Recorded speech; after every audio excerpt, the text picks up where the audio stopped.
Welcome back.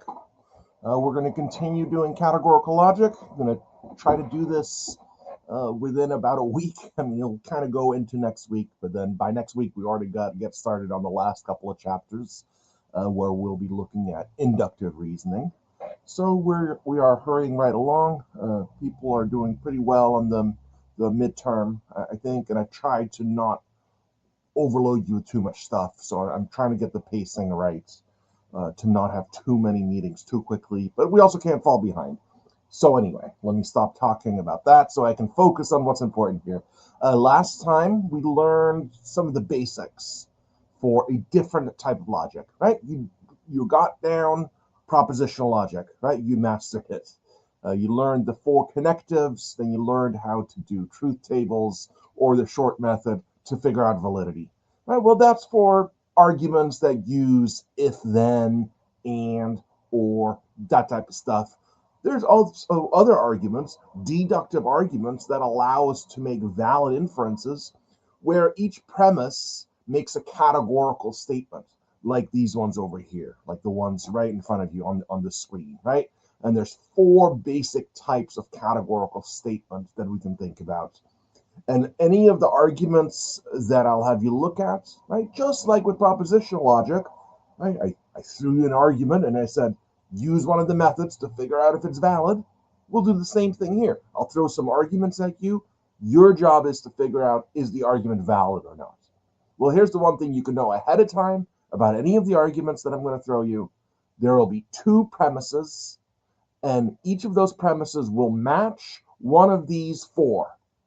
Right? So don't get overwhelmed. There's just four basic types of statements, and this is how you represent them. Okay? And so if you want to remember the logic of why we use this kind of symbolism, I would go back to the previous one to refresh your memory on that. I can just tell you really quick.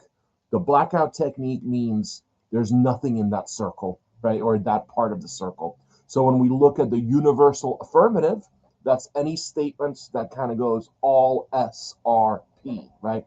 All humans are mammals. What we're saying is that if you are in the human club, you must also be in the mammals club, right? So in here, it's if you are in the S circle there, you must also be in the P circle, right? So whatever S stands for, let's say it's humans, well, humans go inside the human circle, right? Right here, we're just calling it the subject, S.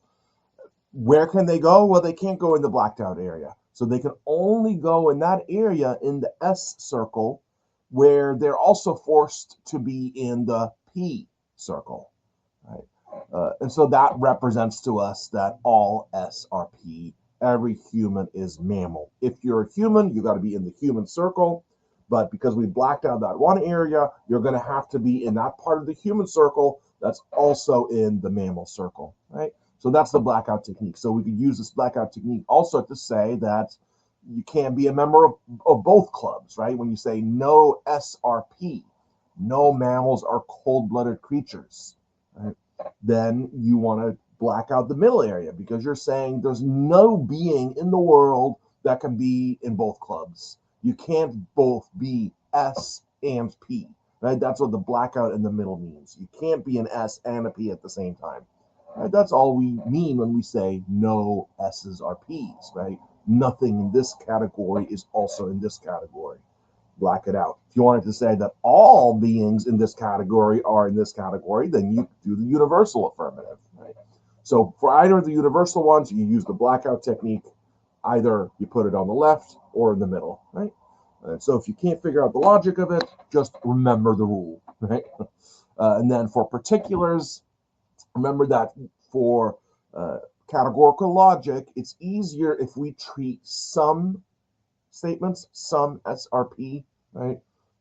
Some mammals are humans, right? That's true. Then what we interpret that as is at least one. There's at least one S, right? There's at least one mammal that is a human, right? And so there's, of course, lots of mammals that are human, but that's consistent with there's at least one, right? So we just want three basic types of categories when we talk about all some, or none. But some just means at least one. And most of the time, that'll mean lots, right? Just like in everyday language, some usually means a bunch, right? But here, just to be safe, we define it very precisely as at least one.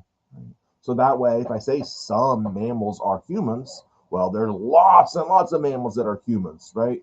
But it's still true that there's at least one, right? So that's why you should interpret some in categorical logic as meaning at least one. And then it makes it easier to see that X in that way. X represents at least one. There's at least one member. There might be a whole bunch more, right? But all we're saying is there's at least one. Right? So when you want to say there's at least one member of this category that's also part of this category, then we put an X right in the middle. Right? That shows there's at least one member who is a member of both clubs. Right? And then for the particular negative, some S are not P, we put an X in the S circle to indicate that there's at least one member of the S circle that's not a member of the P circle, right? So some S are not P. Okay, so get this in your head. This will be important because what we're going to end up doing is, remember, I told you that for any categorical argument, you're going to get two premises and a conclusion, right? The other fact is, ahead of time, I can tell you, for any of the arguments that I'm going to give you, there's only going to be three categories. That's just how categorical logic arguments work, at least at this level of simplicity. That's just how they work. You get two premises and a conclusion, and you get three categories.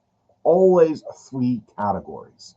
And so that means we'll be able to take each sentence and use these things right here to represent them, but we can actually create a three-circle construction to represent two premises, because any of the two premises that I give you are going to have three categories in them. Okay, so that way we can put three circles, and then three circles allows us to represent two premises. And once you've done that, the hard work is over. Then you sit back, right, and ask yourself, well, once I've represented both of the premises, does the conclusion just kind of show up on its own? In a valid argument, it will, right? So here we get direct confirmation that an argument is valid. And in the propositional logic, we had to look for something, right? We had to look for a gremlin, and if we didn't find it, then we could say it's valid. Here it's different. We're not looking for a gremlin. What we want to do is put in the premises, represent the premises on the three circles. Then we can simply see if the conclusion's there or not. If the conclusion's also there automatically just by plugging in the two premises, then we know the argument is valid. If the conclusion does not show up all by its own, then the argument will be invalid. I think it will help once I show you an example of how to do this. All right, so this is the real meat now. This is the core, and we're not going to learn anything beyond this. There's more stuff we can learn in categorical logic. We will not. I only want to know that you can evaluate a categorical logic argument using Venn diagrams, by using those three circles, using that approach. All right, that's all you're going to have to do. So pay attention. We're going to cover everything today that you will need to know. Right? So hopefully you kind of have a rough familiarity with how to use two circles to symbolize any of those four types of statements, right? The blackout technique on the left, in the middle, the X technique on the left or in the middle. So now what we're going to do is make things slightly more complicated, right? We'll symbolize two statements at once using three circles. And we can do that because we're only going to use three categories. So each of the premises will be about two of these three categories. And so if the argument format is valid, then just by plugging in the premises, we should be able to see a conclusion appear as well. Because remember what validity means, right?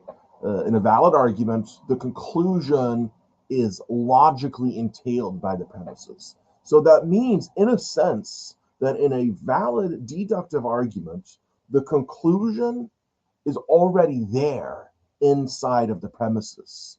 It's logically the same as what the premises say together.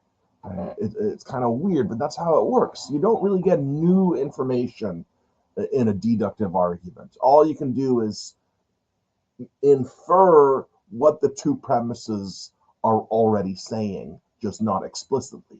Right? So when you use Venn diagrams, that all becomes visual. So when you plug in two premises, when you represent two premises into the three circles, when it's a valid argument, because you've represented that information, you've also represented the information of the conclusion. Again, maybe that doesn't make sense until you see it. So let's use an example. So let's just start with these two statements, two categorical statements. Hopefully you know these are universal affirmative, right? And so hopefully you also know that that means you're going to use the blackout technique and you're going to black out the left part of the first circle, right?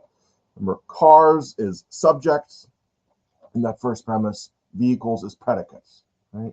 The first thing is subject, the second thing is predicate, right? Subject is what the sentence is about.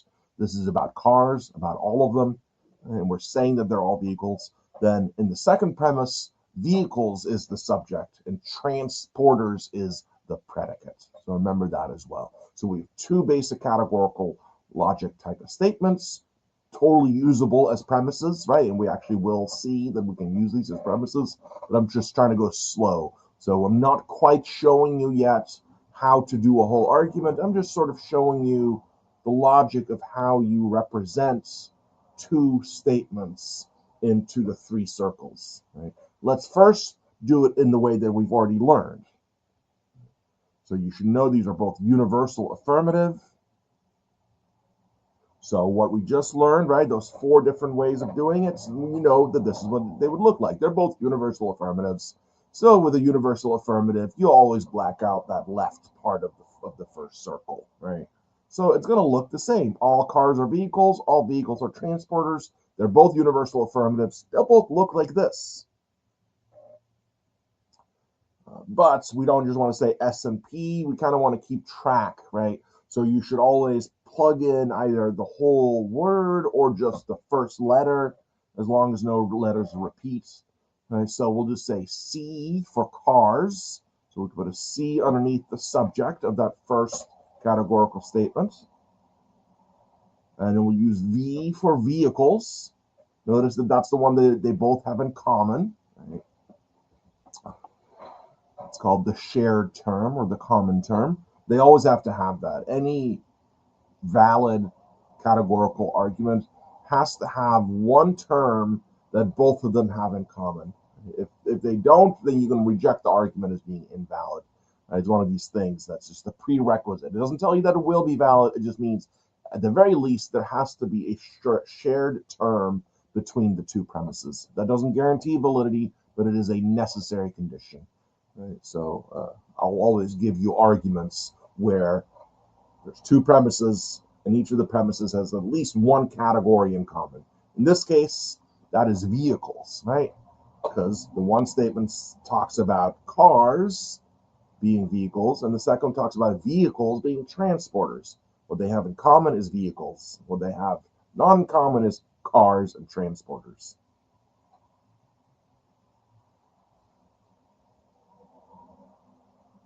So now we have our two statements represented. And now what you should see is that we have three categories, and they're symbolizing both of these two statements. Now, can you, in your mind, some people can't do this as well, right? Some people have aphantasia even, where you can't have any internal mental imagery, right? So some people can't do this. Some people are very good at this, but see if you can do this. See if you can take both of these two sets of two circles, right? Two circles on one side, two circles over there, C, V, D, T. Now see if you can kind of put them together so that the V circle overlaps, so that we just have one V circle and then a C circle and a T circle. that might be hard to imagine what that looks like, right? But that's sort of what we're trying to do. Sort of like try to imagine that you're tilting the first one up so that the V is up here and the C is down here. And then do the same thing with the other one. The V is up, the T is down, and then bring them together so that the top V circle is overlapping. And then we retain the blackouts, right? When it's blackout, you don't have to worry about the lines that it's crossing, right? Well, that won't be totally clear yet, but let me just steer you through this. Right? So we have both of our categorical statements symbolized. Now we want to put them together is what we're trying to do. And we can do that, right? Even though we have 4 circles at the bottom, one of the circles is pulling double duty, right? Both of the statements have a vehicles circle. So let's just collapse that into one circle. That way we can have 3 circles only to represent both of the statements.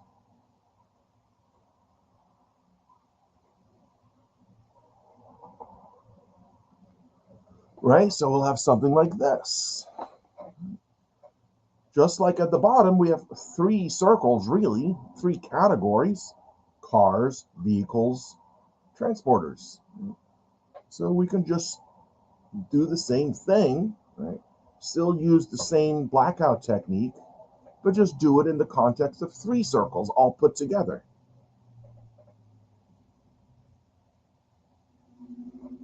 Remember this too. Remember I said for any deductive argument, any categorical deductive argument, if it's a valid argument, and I'm only going to give you ones where this is true, that both of the premises are going to have a category in common, right? Category or term in common.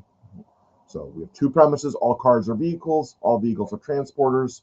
The common term is V, right? Vehicles. And so whenever you have 2 premises, the common term should be at the top circle, right? Kind of makes sense, right? The top circle is for the most important circle, the one that's doing double duty, right? So I hope this is very clear to you now that you can see those 2 bottom ones.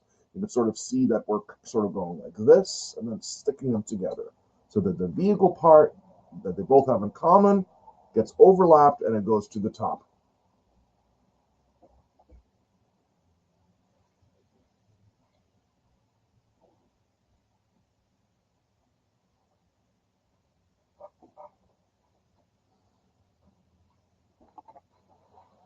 I hope you all see what we're doing here, right? What we're accomplishing.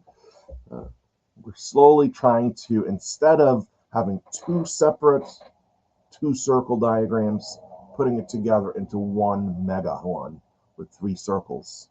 But we can still use the same technique we used before, right? So if we just look at the cars circle and the vehicle circle, when you're doing the blackout, it's a little bit more tricky when we do the X. Okay? But when we're doing blackout, you can just ignore the 3rd circle, okay?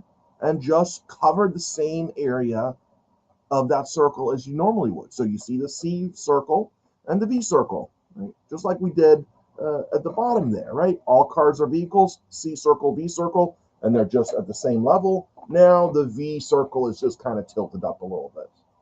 We're still going to black out all that area in the C circle to represent all cars are vehicles.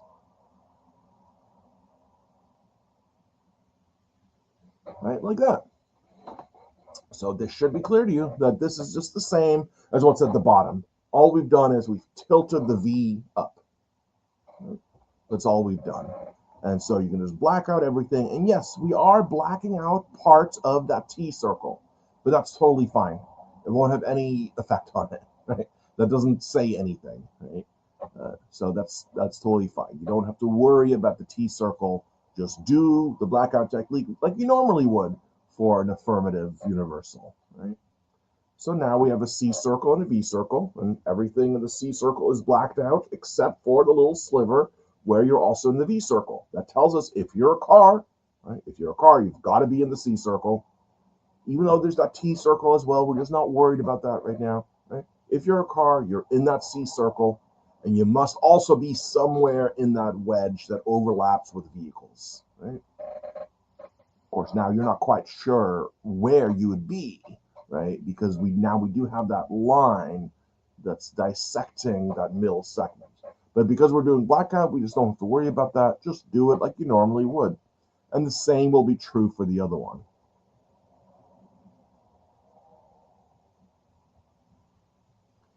So we again just do the same thing. We have a V circle and a T circle, right? So now we're talking about all vehicles are transporters, where at the bottom there, we have a V and a T, right? They're overlapping. We black out most of the V circle, except for the part that overlaps with the T circle. Now we'll do the same thing. We'll just plug it into the 3. Right? We'll again raise up that V and put it in like that. Just like that.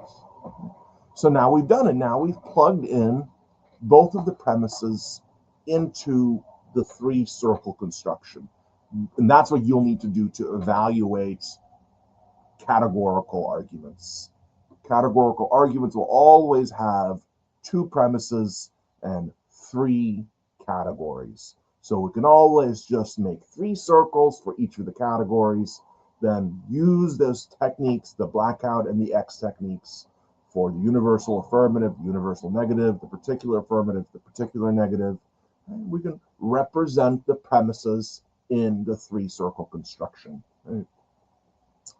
And that'll be all the work you need to do. After that, you just need to think. So in this case, I didn't give you an argument. I just gave you 2 premises, right? But it'll be the same process, because we can ask ourselves now, right? Now that we've combined both of them, this diagram here gives us the information that all cars are vehicles and all vehicles are transporters, right? This little diagram here gives us that information correctly, but does it give us any other information? And now that we represented those premises, can we look at this, knowing what we know about the blackout technique, how that works, and how the X's work? We don't have any X's here, so we don't worry about that. But having that knowledge, we can look at these 3 circles, and we can actually make an inference, just visually. Because look at the C circle and the T circle. Because all we've worried about is C circle and V circle for one premise, and then V circle and T circle for the other premise. But what about the C circle and the T circle? This has some information, because this tells us, right? Look at that. There's only one little white area. There's only one little area where a car could be, right? Remember, blackout means you can't be anywhere there. A car has to be inside the C circle, right? Just by definition. And there's only one area in the C circle where a car could be. That is the part that overlaps with vehicles and with transporters. Well, we've already talked about vehicles. But what about cars and transporters? Well, now this tells us that if you're a car, you must also be a transporter. This shows us that. We didn't choose to represent that. All we did was represent these 2 premises. All cars are vehicles, all vehicles are transporters. But once we've done that, then we can look at the diagram and we can tell another thing. We can infer that therefore all cars are transporters. Because again, blackout technique means you can only be in the area that's not blacked out. So if you're a car, you must be inside the car circle, and you can only be in the part that's not blacked out. Well, the part that's not blacked out is also inside of the T circle. So if you're a car, you must also be part of the T circle. If you're a car, you must be a transporter. All cars are transporters, is our conclusion.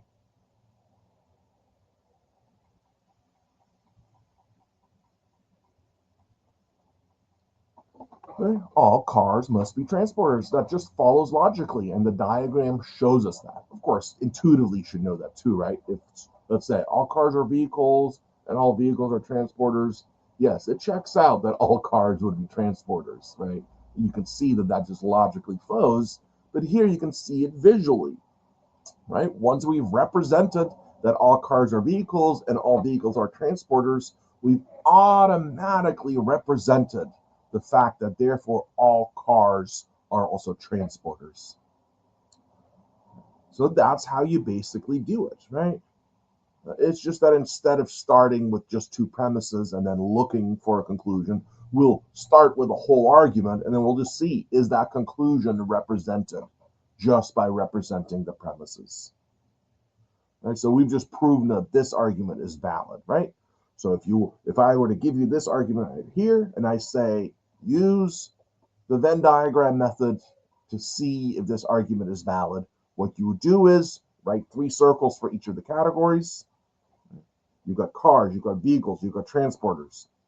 Make sure that the top middle circle is the term that they both have in common, which in this case is vehicles, right? Both of the premises talk about vehicles. So whatever both of the premises talk about, that gets top billing. That's the most important, that goes at the top. And then you could look at the subject and the predicate term of the conclusion, cars, transporters, and you put those circles right underneath the V or part of the V. So you have the 2 bottom circles that are the subject and the predicate of the conclusion. Okay? That part is new, right? The first part I'd already said. Make sure that the top circle, that's the category that both of the premises have in common. The 2 bottom circles should match the subject and the predicates of the conclusion. And in this case, the conclusion is all cars are transporters. Cars is the subject, transporters is the predicate. Right? So that's why we have cars at the left and transporters at the right, right? So then once you have that construction figured out, then you just represent the 2 premises. You do not try to represent the conclusion at all. You don't need to, right? If it's a valid argument, the conclusion will show up all on its own. Right? So if I give you this type of argument, create the 3 circles for each of the categories, figure out which category both of the premises have in common, and make that your top circle, and then look at the conclusion for the subject and the predicate, and make those the bottom circles. So let's do another one here. All cheaters are liars. Some humans are cheaters, therefore some humans are liars. Another categorical argument, but this time we're mixing it up a little bit, right? We're throwing a particular statement in there. So now we have a universal affirmative and a particular affirmative, and then another particular affirmative. So it's going to be the same basic thing. Right? We've got our argument with our 2 premises. We have 3 categories: cheaters, liars, humans. Right? So we make our 3 circles. That's always going to be the same, right? Whenever we have 3 categories, we'll have 3 circles. There's always 2 circles at the bottom, 1 at the top. It just looks like that. Right?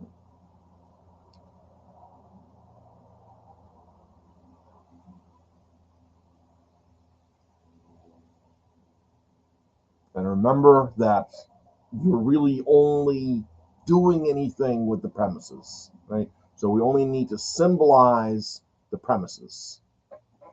You have to remember this. Some people do not get this, even after I tell them. Don't try to symbolize the conclusion like you would with propositional logic. You're not doing that here. Here, you're just symbolizing the premises.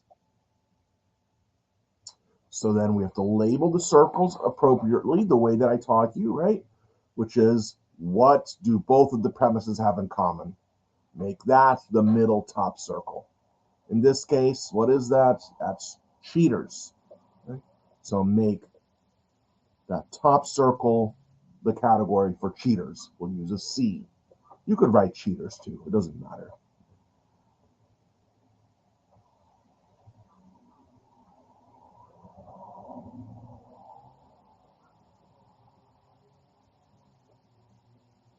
So here we're just talking about labeling, and when we're talking about labeling, we're not representing the premise or the conclusion yet, right? Here we're just setting up our triangle of circles. That's all we're doing here. So far, we haven't symbolized anything yet, right? All we symbolize is our categories. And so for that, you can look at the conclusion, right? Like I said, you just look at the conclusion of the argument. Some humans are liars. Right, so for the top circle, you just find what they both have in common, cheaters. For the bottom two, you look at the conclusion, humans and liars. You label them that way. We're not representing the conclusion, right? Because so far we haven't represented the premises either. All we're doing is showing what the categories are, right? And so when you're setting up where the categories go, we want to do it in a way that's consistent. We always want to do it the same way. That's why we always put the common term at the top and the subject and predicate of the conclusion at the bottom. That's just the standard way of doing it. We're not going to represent the conclusion itself. We're just showing what the categories are. All right, so now we're actually going to represent. We're going to use this little setup that we created, which you should always make in the same way. You should always use the same steps. Right? Now we try to represent both of the premises, and just the premises, and just two premises. Right? So all cheaters are liars. Well, you find your C circle and your L circle, right? And you use the blackout technique to black out anything inside of the cheater circle that's not also the liar circle.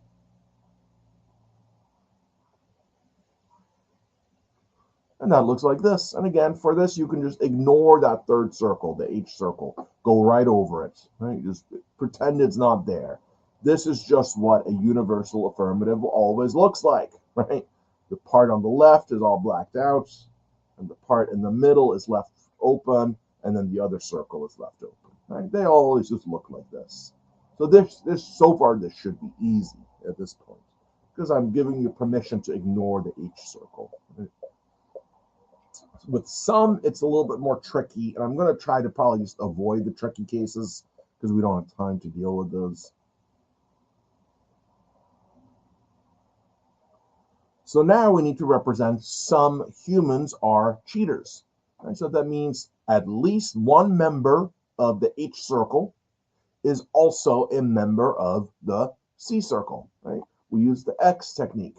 We have to put an X in humans because we're talking about some humans, and whatever you're talking about something in that circle, so some humans. So there's an X somewhere in the human circle.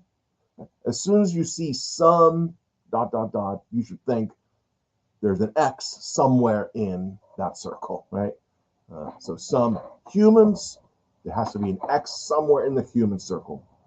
But then it says are cheaters. So that means there's an X in the humans circle that's also part of the cheater circle. So that means we put an X in that little white wedge right there in the middle, right? That's the only place where there can be at least one, an X, both in the human circle and the cheater circle.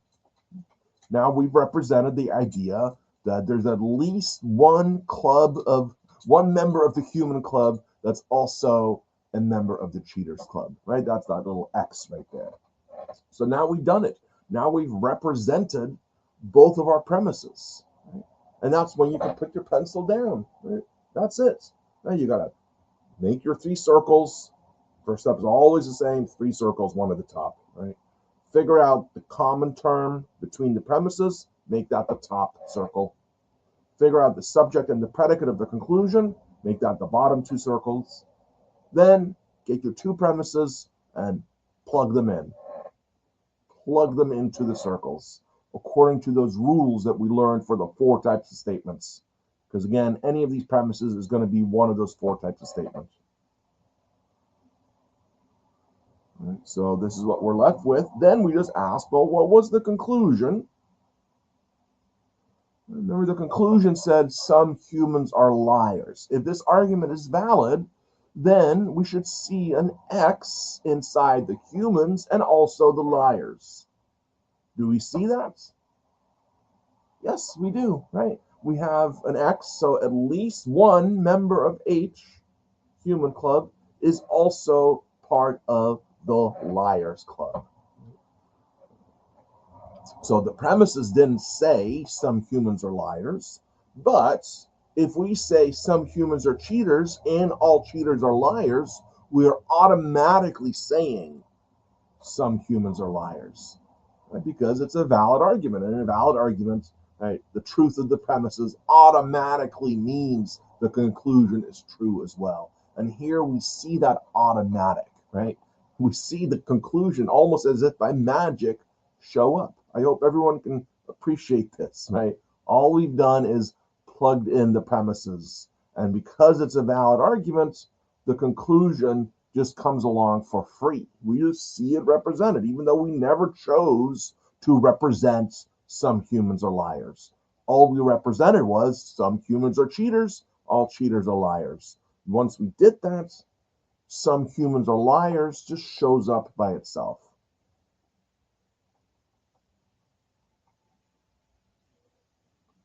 So that argument is valid. Okay, do one more here.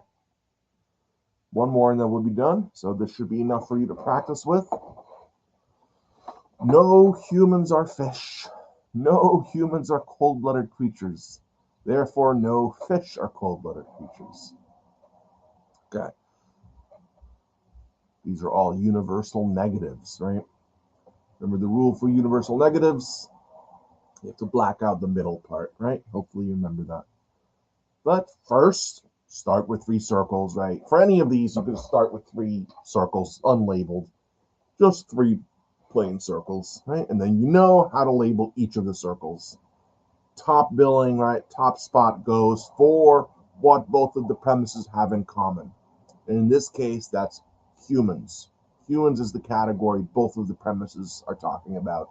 So the top middle circle should be humans. And then you look at the conclusion to label the 2 circles at the bottom. No fish are cold-blooded creatures, right? So F and C.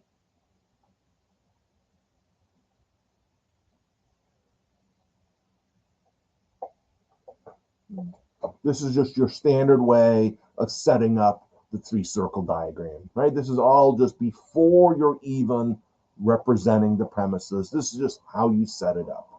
Okay? Then you go through and plug in those premises. When I say plug in, I mean you represent them using the blackout technique or the X technique. The premises are no humans are fish and no humans are cold-blooded creatures. So for premise number 1, no humans are fish, I just look at the humans circle and the fish circle, and I want to say there's no overlap, right? There's no being can live in the overlap, right? So we black that out.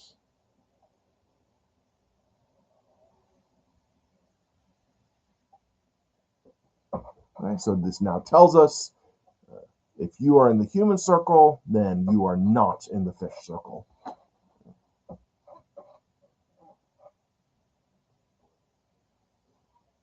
No humans are cold-blooded creatures. Same thing, right? Now this tells us if you're in the H circle, you are not in the cold-blooded creature circle. And then you're done, right? I like to put my hands up after I've done this part, right? Because you know you're done drawing. You know you're done doing that kind of busy work, right? You set up the 3 circles, you label them correctly, then you plug in the 2 premises, and then you're done, right? Then the next step is just intellectual. You just look and see, because do we see the conclusion? Right? The conclusion was no fish are cold-blooded creatures. Well, what would that look like? No fish are cold-blooded creatures would have an F circle and a C circle, and the middle would be all blacked out. Right? There would be no room for a fish who could be in the cold-blooded creature circle. But here there is room, right? Part of the middle wedge is blacked out, but there's a whole part that's totally clear, right? So you could, if you're a fish, be hanging out in the cold-blooded creatures area, right? Because it's there, it's open, it wasn't blacked out. If our premises had made us black out the entire middle part between F and C, then it might have been a valid argument. But in this case, just plugging in the premises was not enough to get the conclusion to appear on its own, which it would have if it was valid, right?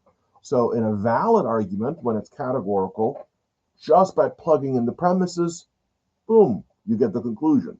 That's what we saw for the previous couple of examples. For an invalid argument format, when you plug in both of the premises, you don't get the conclusion, which is what happened here. We don't see the conclusion represented. Right? Even though we represented both of the premises, we do not see the conclusion represented, right? Which would happen automatically if it was valid. So that's how you know. Okay, so,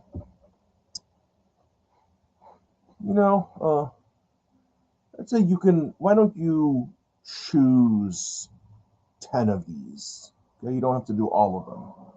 So this is a nice little bonus for people who actually watch the presentations and pay attention.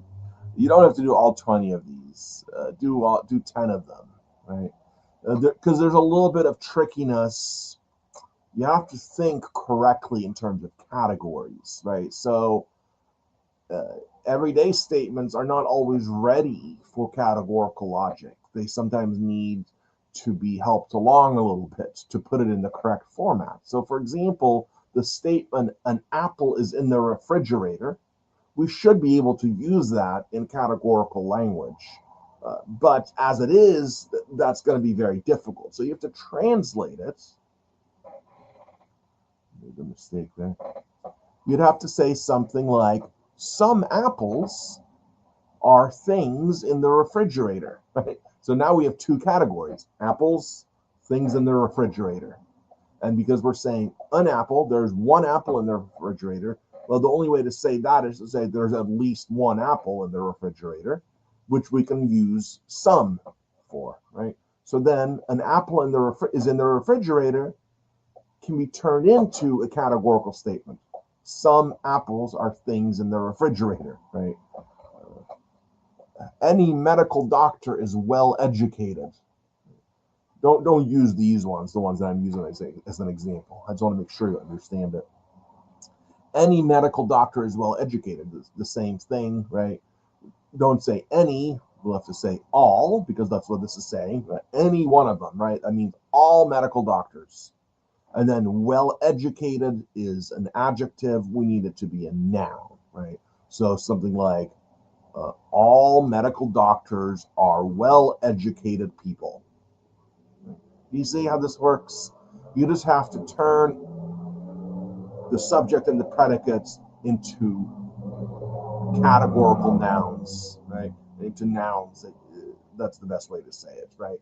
We just can't have the predicate being an adjective, right? Or something like an apple is in the refrigerator, right? It's a very tricky one. It's a location. And yet we can turn it into a categorical type statement in the way that I just showed here, right? Some apples are things in the refrigerator. That says there's an apple in the refrigerator. It says it in a weird way, but it does say it, right? Look at one more. All happy people dance, right? So there you say all happy people are people who dance, right? Okay, so I hope you get the idea. And then use the two-circle technique to represent it in categorical logic. Categorical, there should be an E in there. Okay. And that's just practice, right? Just to make sure you know each of those four types of statements, right? Universal affirmative, universal negative, particular affirmative, particular negative, right? Once you've treated each of these, you'll have turned it into one of those four, and then it should be easy to make two circles and diagram it correctly, right? So, for example, an apple is in the refrigerator. We would have one circle with apples, the other one things in the refrigerator, and then we'd have an X right in the middle, right in that little wedge in the middle, because that tells us there's at least one member of the apple circle that's also a member of the category of things in the refrigerator, right? So it would be A and T for things in the refrigerator with an X precisely right there in the middle, in that middle wedge. Right? That's how you do number 1. Right? And so just do the same thing for each of these. Well, for 10 of 10 that you choose, except for the ones that I just went over. Okay. So that's for that, and I'll make that do a little bit sooner because I want you to do this just to practice, and then this one will be due a little bit after. And I have to make choices because this, again, the class is so short. I have to cut out so many different things. So I'm just gonna cut out all this other stuff and just go straight for, once you've done the previous part anyway, just go straight for the argument formats already presented, right? Where I'm not even going to deal with English, right? I'll just use N's and P's and S's and stuff like that. So that'll make it a little bit easier for you to practice. So you'll still just do the same technique that I just used, that I just showed you for each of these, right? Figure out whether these are valid or invalid. So again, just to quickly run you through it, for number 1, right, it says no M are P, some S are not M, some S are not P, right? Okay. What do you do first? You draw 3 circles, right? 2 at the bottom, 1 at the top. That's step 1. Step 2, what's the middle term? What's the category both of the premises have in common? That's M. Right? I even call it M for middle term. Right? Notice I do subject, predicate, middle term. Right? Okay. So M will go at the top, and then you look at the conclusion for their subject and predicate term, right? S and P. So S and P go in the bottom circles. Right? That's the basic setup. Then you go through and represent no M are P and some S are not M. Right? Plug those into that framework that you just set up. Just the premises, right? Represent the premises in that 3-circle construction you just set up.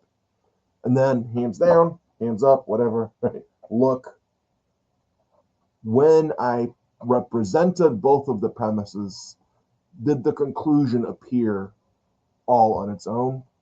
Yes, then it's valid. No, then it's invalid. Okay. Okay, so I can't remember if any of these are tricky examples. There are some cases where there will be a circle with, there'll be an area and you have to put an X inside of it, but you won't know where to put it because there's a line dissecting it. I should give you an example of this, but it's one of these things where for time-related reasons, I'm again kind of just choosing not to go there just to make it a little bit easier. I cannot remember if any of these problems here, if you run into that problem or not. I guess we'll find out. I'll look at these myself later because I'll want to go over these. I'll look at your, you'll hand in the work, and once you've done it, I'll look over it and see how you did, and I'll go over some of them to make sure that we really got it. And so maybe that'll come up, maybe it won't. If it doesn't come up, I'm not going to worry about it.